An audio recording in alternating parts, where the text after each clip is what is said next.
My friends and I cannot stop playing a board game. It ruined our lives. I can barely remember what life was like before we found the game that June night. We were 6 high school kids bored out of our minds, trying our best to fill the void. Most of us had part-time summer jobs, but we were hesitant to spend money on anything. We all hoped to save for college. After what felt like hours going back and forth on deciding what to do for the day, we took a walk around our suburban neighborhood. It was the end of a yard sale day and most people were packing up and heading inside. A few people still remained outside eager to sell. We didn't really have the intention to buy anything, but I still combed through the last pieces of used crap people set out. I always think I'm going to find some kind of amazing treasure, but always end up questioning my purchases hours later. I found myself digging through a shoebox full of old board games. I thought I might be able to find a new game for all of us to play. I also figured since it was the end of the day I might get it for super cheap. At first, I only saw games that looked in too bad of shape to even buy. That or it was a game I knew my friends wouldn't want to play. I've always been a board game fan, but not so much my friends. I had to beg them for months to play D&D with me and they were only willing to play it for my birthday. I'm always trying to find new games that might interest them. I was ready to give up, but then I saw a game at the bottom that I'd never heard of. Tasks with Friends with the tagline, "The game you and your friends will never want to put down." The box looked colorful and pretty worn out, but not so bad that we couldn't play with it. It just looked well loved. I tried to open it up, but the sides were taped down. I mean, it makes sense. You don't want all the pieces to come flying out after all. I didn't see a price tag or sign for the price, so I found the owner and asked her, "Excuse me, how much are you charging for the game?" I said eagerly to the woman while admiring the bright-colored box that lacked any company branding or trademarking. "Oh, that old thing? I don't know, do you have $1 on you?" The woman said as she put the yard sale leftovers into one big box. As she told me the price, I perked up and started to dig through my purse. She either got annoyed with me taking too long or just wanted to be nice and told me to just take it. She immediately started to back up her box again. "So, is the game any fun?" I said to her awkwardly. "I actually never played it. My friend Jen gave it to me a few years back because her kids got obsessed over it or something, so she just wanted to get rid of it. She thought my family would enjoy it, but we just never got around to playing it," she said with her back facing me. I kindly thanked her and called for my friends to come over to see what I got. As I called for them, I could see their curiosity over what I found. That excitement was quickly lost when they saw I had a board game in my hands. They rolled their eyes knowing that I would try and get them to play it with me. "Kate, you know we don't do the board game thing," Aaron said to me annoyed. "Come on guys. You've all been going on and on all day about how bored you are. At least try. This game looks really fun. I actually haven't played this one before, so we can all learn together," I said as I saw their faces start to grow curious again. James came up to me and gestured at the box in my hand. I gave it over to him, hoping that he would be convinced to play after looking at it. I knew if he was down to play, everyone else would be too. As he held the box, I could see the expression on his face change from doubt to excitement. "Damn, this game looks like fun. Let's go play," he said with a giddy tone I'd never heard him use. He started to jog in the direction of his house with me close behind and the rest of our friends slowly walking behind me, looking confused as to why James was so excited to play a board game when he was normally the person most against them. We all made it back to James' house. We walked in and were greeted by his mom, confused as to what made her emotionless son so excited. As we stood in the entryway not sure what to say, we heard him calling us from the basement. We ran down the steps to see the game fully set up on the floor and ready to play. He was sitting on a pillow reading the instructions with intense concentration. "James, are we actually playing this game?" Bree went, "Yes, we are. I promise if you just sit down and start to play you will have fun. I had a chance to learn the rules while you guys got here," James insisted as he shuffled a pile of cards one last time. After a few minutes of back and forth, everyone was sitting down and ready to play. James explained the rules of the game directly from the intrusion manual. Each player starts with their token at the start of the board. Players will take turns drawing a card from the top of the deck. Each card will have a task. If that task is completed, you may move the number of spaces that are specified on the card. Once you see the card, it will say Secret or Public at the top. If it's a secret card, do not read it out loud. This task must be completed without anyone noticing or questioning the action on the card. For example, hold someone's hand, sing a song, insult someone, etc. Just complete the task without anyone calling you out. If a player does something you believe to be a secret task, say out loud "Deceiver." If the player was caught, they will show their card and fail their task. Do not move any pieces. If the person who calls out "Deceiver" wrongly accuses the player, then they must move back one space. The accused player will keep that card and continue to try and complete the task. Once you have successfully completed a secret task, you may announce "Task complete" and move your token forward as many spaces as specified on your task card. If you pull a public card, you must read it out loud. These cards will include things like saying the alphabet backwards, not saying or until your next turn, singing a karaoke song, playing dead for 1 minute, etc. Some cards have time limits and specific instructions. Every card will clearly state the task. The player who gets their token to the end of the board wins. The game will start with the player who lied last drawing a card. Take turns drawing one card at a time with the person to your right going next. Have fun. James folded the paper instructions up and sat them by his side, asking if anyone had questions. No one said anything. It seemed like they all understood the game fine. Or maybe they just didn't care yet. All right, let's get the game started. James proclaimed, but was met with blank stares. Come on guys, I just read the rules. You should know how the game starts. We have to start with who lied last. Everyone remained silent. No one wanted to say their last lie. This is so dumb. I guess I'll go. I told my mom that Henry wasn't hanging out with us when I left the house. I'll go first. Bree blurted out as she leaned forward to grab a card. As she looked at it, she rolled her eyes. This is so dumb.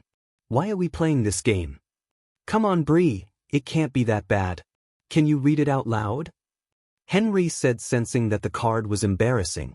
Ugh, public card, pretend to be a cow for 3 minutes. She threw the card down and looked at Henry, who was to her right, expecting her turn to just be over and not wanting to even try. The rest of the group started to laugh and encourage her, chanting her name and begging her to do it. After about a minute, she gave in and got down on her hands and knees. When she first started, she was annoyed, staring daggers at Henry. As her time ran down, I could see in her face her feelings towards the game change. When the timer went off, she didn't stop for a few seconds. She kept going because she was laughing so hard. That was so fun. Someone moved my token up one space. Henry, it's your turn now. Bree said with a giggle and a newfound excitement. Henry looked at her in disbelief. He was so used to her cold exterior, but like that this game made it melt away. Henry picked up his card. He motioned, zipping his lips shut, and shook his head. Me, Bree, and James all squealed in excitement, with the rest of the group looking lost, not understanding what they missed that got us so excited. Since Henry had a secret card, it was AJ's turn. She was chuckling along, but clearly just doing it because she didn't want to look dumb for asking us what was so funny. She pulled her card and read it out loud. It's a public card, she said with a dry tone, trying to gauge the room and observe everyone else as they celebrated her public card. It says I have to do jumping jacks until my next turn. As she stood up, everyone in the room cheered her on except for Aaron. As she got to her feet, she paused and looked over at Aaron. I can imagine he felt like the only sane person in the room and wasn't sure what was going on. After a second of hesitation, she started her jumping jacks.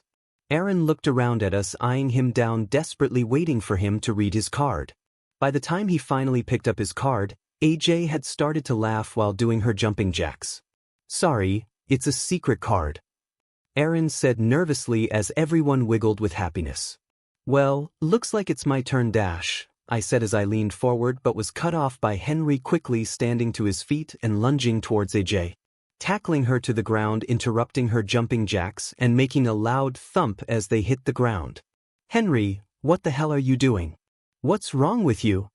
Aaron yelled in a serious tone that turned into him trying not to laugh by the end of the sentence. I'm calling a deceiver on that tackle, Henry. Bree stated with a laugh. Okay, you got me, Henry said while still laying on AJ from his tackle. They both smiled over the event even though it clearly hurt when they hit the floor. But you have to admit, that one was tricky. I tried to start my turn again but was interrupted by Aaron. Task completed. I yelled at Henry and didn't get caught. I get to move 2 spaces, he said as he smugly moved his token 2 spaces on the game board. We kept playing the game for hours. We finished the first game and everyone wanted to play again. And again. And again. I looked around at them in disbelief. It felt impossible that all my friends were enjoying a board game. It was a dream come true. After years of begging. Finally, normally at hangouts like this by 10 p.m. Bree and Henry would wander off to make out in some closet, AJ goes home to sleep and Aaron, James, and I are left to awkwardly try and find something to do with just the 3 of us. It got to be 2 a.m. and we were either exhausted or our parents calling us telling us to come home or we would be in serious trouble. We all went back to our houses but all had a hard time going to sleep. We stayed up until 5 a.m. for some of us, just talking about the game over text. Strategies, when we could play again, funny things that happened that night. We couldn't get enough. The games we played started out pretty simple. No tasks got too wild and while we really loved to play, it wasn't like it was taking over our whole lives. Not yet at least. Because we played the game at James' house the first time, we ended up just keeping it there. Even though the game was technically mine, we always hung out at his place so it just made sense. It was around 10 a.m. the next day when our group chat started to blow up with everyone asking when we could get together that day. Now, because it was summertime and we were all teenagers, we either had work in the mornings or most of us slept until noon. But not me. I was always up early waiting for my friends to get up so I had something to do. Or trying to make some money as a dog walker. That being said, I was shocked when I saw that everyone was up and everyone claimed to not have work. James didn't have a job at that point so of course he was free but everyone else was too. That did not happen often. We all met up at James' place at around 11 a.m. that same day. Everyone is eager to play. We must have played 10 games that day. The games consisted of us doing accents, being banned from saying certain words, backflips, and so on. Nothing too weird. We realized after a few games that we never got a repeating card. Not one time. This was strange because there were probably 200 cards in the deck, but even with us playing a dozen games, every card was new. I knew I had a couple of dogs to walk that evening but texted the owners to cancel. No way was I going to leave while all my friends were enjoying a board game this much. I knew AJ said something about her having a shift at 4 p.m., but when the time got close she went to the other side of the room and called out of work. She didn't even mention it to us or talk about it. She just stood up, walked to the corner, talked to her manager, and came back. No one thought anything of it. After a few minutes, she loudly proclaimed, "Task completed," moving her token up 3 spaces. We looked around confused at what task she had and the card said, "Call out sick to work." We were surprised by this card, to say the least. It was the first time a card had to do with something outside of the players. Everyone else in the group canceled any plans they had for the rest of the day. Although AJ was the only person who completed a task for it. It was around 11 p.m. which made it a full 12 hours of the game. Bree pointed out that we forgot to eat any food all day. After thinking about it, I realized that I hardly drank any water and went to the bathroom like 1 time all day. Things started to get out of hand that night. AJ pulled a card that said to go into a closet with the player to her left and kiss them for 5 minutes. Of course, that player was Henry. Bree was not happy but she knew how serious everyone was about the game. She told him she wasn't okay with it but he insisted that it was just a game and it wouldn't mean anything. It was worth 4 points for both people who would go into the closet. AJ and Henry stood up and went to find a suitable space, all while Bree freaked out and said she would end things with Henry if he went through with it. It was never completely clear what Henry and Bree were. They don't like to use boyfriend and girlfriend, but everyone knew they were a thing. Aaron tried to call it off, saying this wouldn't be worth it and to just stop, but it was like they didn't even hesitate. Bree sat on the carpet and started to cry as the timer on her phone counted down an agonizing 5 minutes. I thought I would either hear kissing or nothing at all, but instead, I heard talking. It started as soft whispers, then crying and yelling. They stayed in for about 2 minutes, then came tumbling out. "That's it, Henry, the first, can't believe you would do that for a game. We are over," Bree said with a red, wet face. Henry came and silently sat down with AJ. AJ was now beet red as well. Despite 3 of my friends just going through something I couldn't wrap my head around, they all looked at James calmly and nodded for him to pull his card. No one had moved any tokens forward, so it was clear they failed their task of kissing in the closet. James hesitantly leaned in for a card and read it to himself as we were bombarded by Bree, AJ, and Henry all saying, "Task completed," and then shot confused faces at each other. They all threw down their cards and moved their tokens forward. Bree's card said, "Break up with Henry," Henry's card said, "Make AJ cry," and AJ's card said, "Tell Henry you love him." All those cards were worth way more than the stupid kissing card. So the kissing task was ignored and they all individually completed their tasks without ever communicating it with each other. They all saw opportunities to complete a task worth more points and they took it. After this moment, it was like nothing even happened. The girls stopped crying and started laughing and saying how impressive the completion of the tasks were. "Wait guys, something is wrong here. Do you not see it?" Aaron said with concern, trying to take a break from the game. "Oh, stop. You are just jealous you didn't get to move 6 spaces." Bree said with arrogance. "No, I'm not talking about that. Does no one find it weird that the cards are using our names now? Not only that, but the cards are somehow interacting with other cards to almost try and make bad things happen?" James blurted. As he said that, it was like we all froze in our spots. All looking at each other, realizing how hungry and tired we were. Looking around at the room, seeing how big of a mess we made. Bree grabbing Henry's hand with a look of sadness and coming to grips with how they hurt each other for a game. I looked down at my arm and was reminded of the crud things I had drawn on my arm with Sharpies in order to move 1 space in an earlier game. I saw Aaron's jeans that were now cut into shorts with some kid scissors. I looked at James' legs and saw his one shaved leg lying crossed over the untouched hairy one. I looked at AJ and saw she had a huge purple bruise on her arm. At that moment I remembered feeling like an addict trying to get off drugs. I knew this game was hurting us. I wanted to stop but felt like I couldn't. I could see the same feeling in all my friends' eyes too. The urge to say, "One more game, just one more time."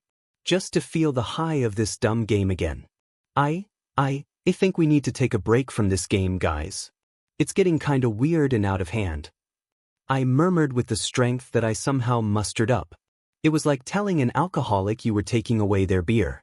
They all looked horrified at the idea of not playing the game for even a moment. Just then, James' mom came downstairs and was horrified at what she was looking at. 6 disheveled teenagers all sitting in a circle looking like they had all just been through a war. Not only that, but her whole basement was a mess. "James, what the hell happened to your leg? Are you all playing that dumb game again? I can't believe this. Everyone out of my house. James, you are grounded." His mom shouted with rage in her voice. We all ran out of his house, not saying a word to each other. Just trying to get home and get some food. As I sat in my kitchen with my long-sleeved sweatshirt covering my now inked-up arm, I tried to eat a sandwich I made myself. I was starving. I could feel and hear my stomach growling, but my need to play the game was so much stronger. So strong I didn't even want to eat. I sat at my dining room table staring at that sandwich for what felt like an eternity, telling myself that I needed to eat and I'd feel better if I did, but somehow the thought of the game was taking up all my energy. I was holding back the urge to text my friends. It took every ounce of self-control I had left. I felt my phone buzz in my pocket and I involuntarily grabbed my phone so fast it was in my hand before I could even think about it. It was James in our group chat. "Hey guys, so do you think that was a long enough break? I think I can find where my mom put the game and bring it to that old treehouse back behind Mr. Baker's house." I couldn't hold back anymore. I had to play again. Before I knew it, I was sneaking out of my house trying to remember where the old treehouse was. As I ran through the neighborhood, my phone lit up with texts from my friends saying they were on their way.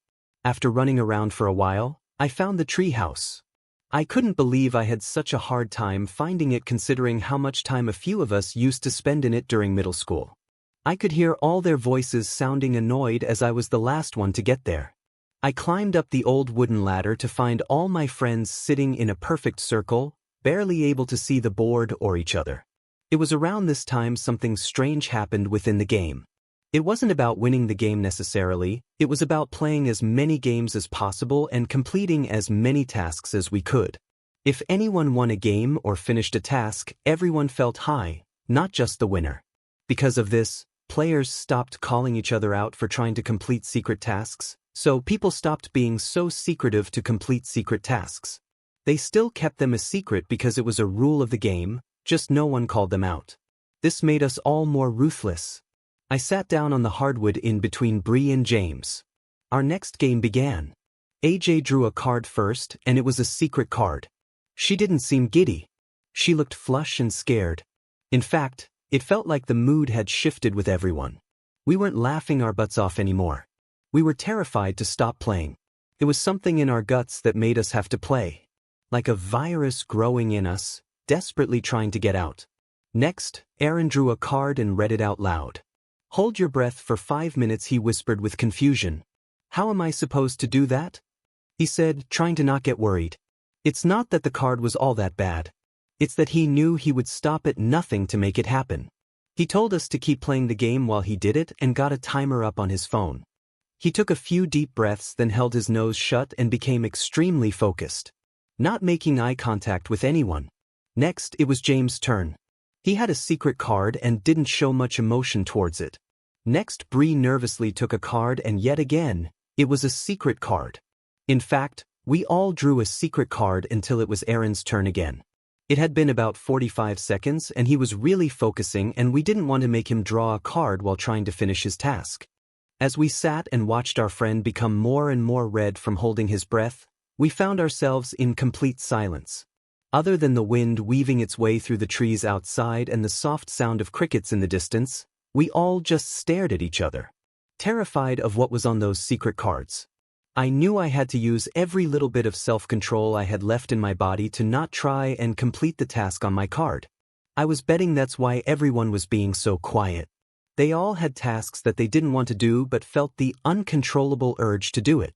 My card said that I needed to remove one of James' fingers by any means necessary. It was worth 10 points. I couldn't believe I wanted to complete it so badly, but I was frozen figuring out how to do it. As I stared at him, I noticed he was looking over at Bree. I figured that his card had something to do with her. It seemed like everyone was fixated on someone else. I glanced down at the timer Aaron had, and I was amazed to see he had been holding his breath for almost 2 minutes. Just as I was about to comment on it, chaos broke loose. Everyone jumping onto someone else, making it one big pile of people viciously grabbing each other. I didn't read their cards myself, but it was clear by their actions what their tasks were.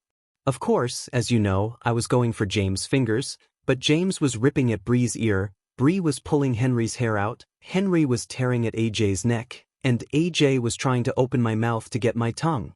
For a solid 30 seconds, we were all attaching each other when Aaron passed out from holding his breath. This seemed to snap us out of our trance for a bit. We ran over to our friend and checked his pulse. After we realized he was still breathing, we got lost in the game again and all jumped on each other to keep brutalizing one another. Just as I got my teeth around James' pinky finger, we saw a bright flashlight coming through the cracks in the treehouse and froze. A police officer popped his head through the bottom entrance to the treehouse and looked at us in horror. He saw Aaron out cold in the corner alone with the rest of us in a pile of blood and ripped out hair. The officer grabbed us one by one and practically threw us to the ground, where another officer put us each in handcuffs. We had hours and hours of questioning that night, but we were all released by sunrise. No one was badly injured, just a lot of cuts, bruises, and a few patches of hair missing. Even Aaron was okay. Honestly, Aaron made it out in the best shape. We all got grounded for the rest of the summer. All the parents agreed that we needed to stop spending time together because they insisted on us having some beef between us all. None of us mentioned the board game was at the treehouse that night because we didn't want them to take it away from us. We knew we had to play it again. However, they caught on to it and banned us from ever playing it again. We spent the next 3 weeks of summer miserable. Each one of us tried to fill the hunger to play the game by playing other board games or attempting to remake it, but it wasn't the same. It was the night before school started and I got a message from James through Skype. Our parents banned us from talking to each other, but it seemed my parents and James' parents forgot about Skype. He told me I had to come over right now. I managed to hop out my window and ran for James' house. I got to his house in what felt like record time and jumped down the fire escape to the basement. There I saw the rest of my friends all sitting by the fireplace weeping. As I got closer, I saw they were covered in ash. I saw tiny little bits of what was left of the game lying out on the ground. She burned it, my mom burned it. James said in between tears. Everyone was desperately trying to find any pieces that were left of our precious game. Some of them rubbed the ashes of the game on their faces and arms to try and feel something again. As I watched them, I saw something in the corner of my eye. I looked over to our normal hangout area and saw it. I saw the board game sitting out. Not just the box, but the whole game was out and ready to play. Are you sure that your mom burnt it, James? I said as my eyes got glazed over looking at the beautiful board game sitting out for us to enjoy. Yes, I'm sure. She did it right in front of me, so I'd stop looking for it. Just as James finished his sentence, he looked at me and then at my eyeline. He saw the game. The next week of our lives was a whirlwind. After James' mom burned the game and it reappeared, we all ran away with the game. We stole a car from AJ's mom after we got a task card for it and left town. We would play the game in the car, in random fast food restaurants, and sometimes in parks. It's all we did all day. We would fall asleep playing the game and only manage to eat maybe a bag of chips or something small during the day. We kept moving because we didn't want to be found. In that week we all managed to lose our jobs and all missed the first week of our senior year of high school. All because we were addicted to a board game. I still remember the last game we ever played. It was a late Sunday night. We were actually in our town sitting in an old barn near the tree house we sat in before. All because the board game told us to. Up to that point, we were hanging out far away from home. We didn't want to be so close. We knew we could be found easily by our families and the authorities if we were too close, but we had no choice. We were slaves to the game. At this point, we were in bad shape. With every new game started, we broke down a little bit more. We surrounded the board with tired eyes and growling stomachs. Missing teeth and bruised bodies. Concussed heads and broken toes. Please, we have to stop. I can't do it anymore. I want to go home. Bree said as we were about to start our next game. I can't imagine not playing this game. It's all I ever want to do. I think I might die if I couldn't play it. I know the game hurts us, but it would hurt so much more if we stopped playing it. Henry said with a gravelly voice. Guys, why are we talking? We have to play again. Aaron said while trying not to cough. I know we have to. I've never hated something and loved something so much in my whole life. Bree remarked. We started the game with shaky hands, moving slowly and holding our breath whenever someone looked at their card. AJ went first. She reached down and picked a card, cringing to herself after reading it in her head. Next was Bree. She rolled her eyes and she read off the words. Public card. Waterboard the player to your right for 5 minutes. Both players move 8 spaces. Bree timidly said as she glanced at James sitting next to her. I can't say we really knew how to waterboard someone, but we laid him on his back with his legs elevated and dripped water over him. We let him take a card for his turn before Bree started the waterboarding, so we didn't have to wait for 5 minutes for them to be done. His card was a secret card. We continued the game with the awful background sounds of gagging and choking. Next, it was Aaron's turn. He read his card and winced. He closed his eyes tight and opened them again, as if he was hoping he was in a dream. As he opened his eyes, he slowly looked at all of us, making eye contact with each one of us. Just then, James was done being waterboarded and he and Bree came to join us. I was so glad they were done. Not just because I was sick of the sounds, but because it meant they got to move 8 spaces. Aaron stood to his feet slowly. I prepared myself because I figured he was about to hurt us. In an instant, he ran out of the barn and into our stolen car. We all looked around confused as to where we went but kept playing the game as he drove off. Next, it was my turn. Public card, jump off the roof of the barn. 9 points. I said out loud nervously. Henry and AJ jumped up and started to walk outside, not even questioning if I would do it or not. They weren't wrong in the assumption. Before I could even think I was on my feet trying to find a way up to the roof. I found my way to the top of the 10-foot-tall building. I took a deep breath and leaped off and was met with a hard thump as I hit the ground. I felt a gut-wrenching pain in my right ankle as I landed. I knew I broke it. I had no doubt in my mind. I was thrashing in pain, grabbing my ankle as my friends dragged me back into the barn. We knew we had to keep playing. Next, Henry took a card. He picked it from the pile with his eyes closed and brought it to his face while peeking just enough to see the words on the card, then closed his eyes again trying to pretend he never read the words in the first place. Next, AJ took a card. Even though it was a secret card, I knew it was about me. She glanced down at my ankle right after her eyes left the card. Just as James was reaching for his card, we saw Aaron walk back into the barn. We all sat in shock as his silhouette became clear and vivid in the doorway. Blood trickled down his arms and hands, dripping on the dirt as we all stared at each other. His eyes were blank at first but then turned to pain.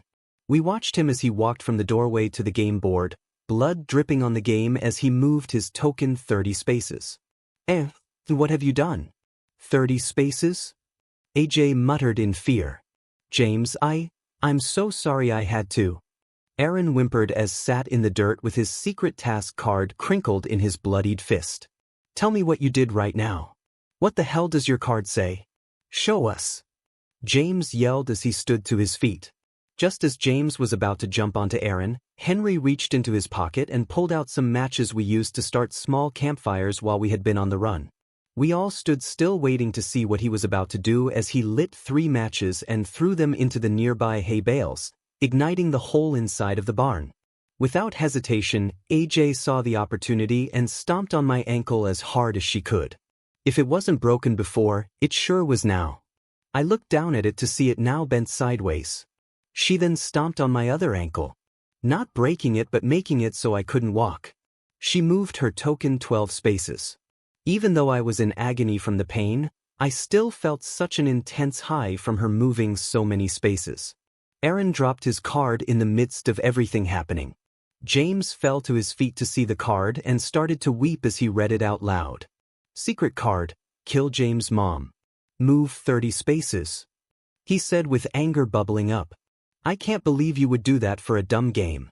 How could you do this to me? I couldn't control myself. Come on, you know what I mean, I couldn't control myself. Don't do anything you will regret. Aaron said cautiously.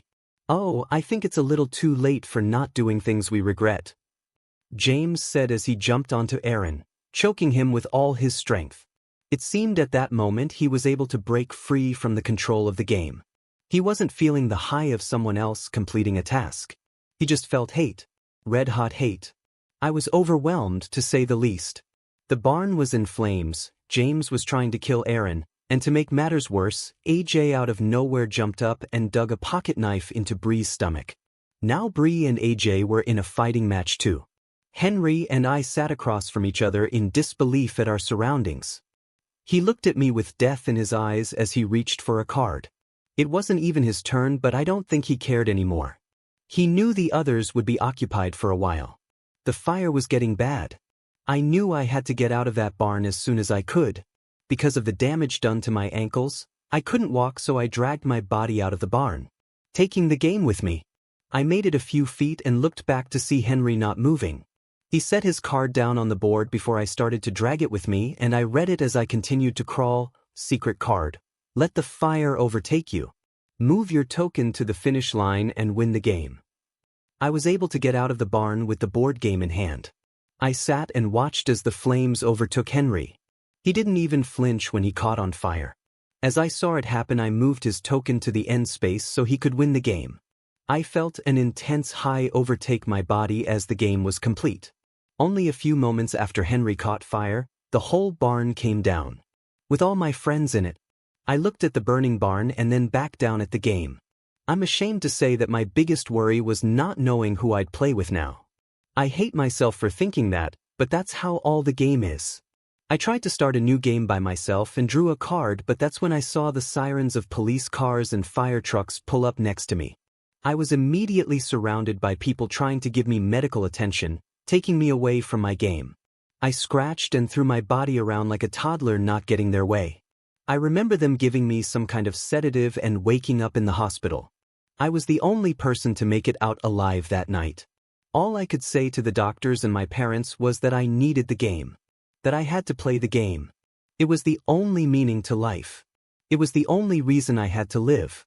My parents got me a great lawyer and I got out of everything by pleading insanity. Our families all knew the right people and had the right money to ensure the word never got out about the deaths. They even managed to make the death of James' mom disappear. When they told me my friends were all dead, I didn't have much of a reaction.